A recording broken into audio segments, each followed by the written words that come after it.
Hello, our group is going to be talking about vampire fiction, starting off with the history of it.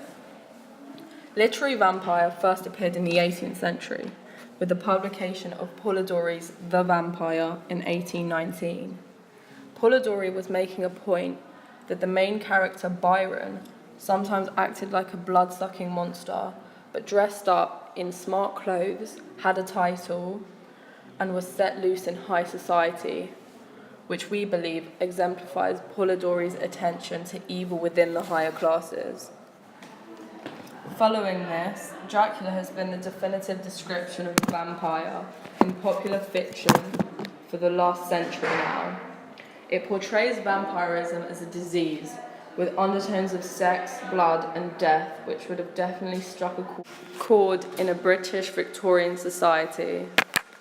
Themes in vampire fiction. Fear.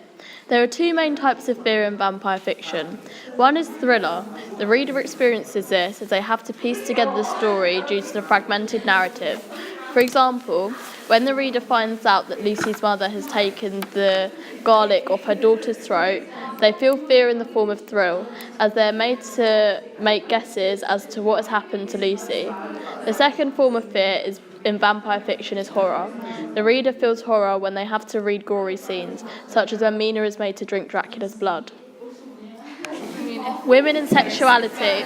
Sexualised women are very prominent in vampire fiction. For example, the female vampires in Dracula are highly sexualised, whereas the Count is not. Some scenes are close to pornographic with their vivid description. For example, Jonathan could see in the moonlight the moisture shining on her scarlet lips.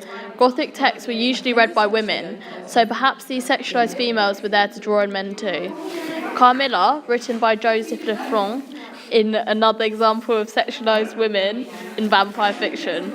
Carmilla is a female vampire who expresses romantic desires to another female, questioning traditional ideas in religion.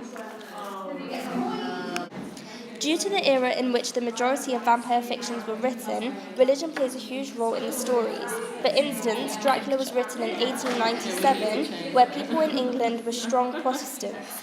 Many events in the story were driven by religion. For example, the now undead Lucy was, in a sense, fixed by Professor Van Helsing so that she could be accepted by God and go to heaven. English vampires often have sexual potency and are usually from aristocratic backgrounds. For example, Polidori's vampire was a tall, pale aristocrat whom ladies threw themselves at. However, the modern-day vampire is presented to be more humane and empathetic. This is because of their targeted audience, which is of a younger age, such as teenagers and young adults. Thank you for listening to our presentation.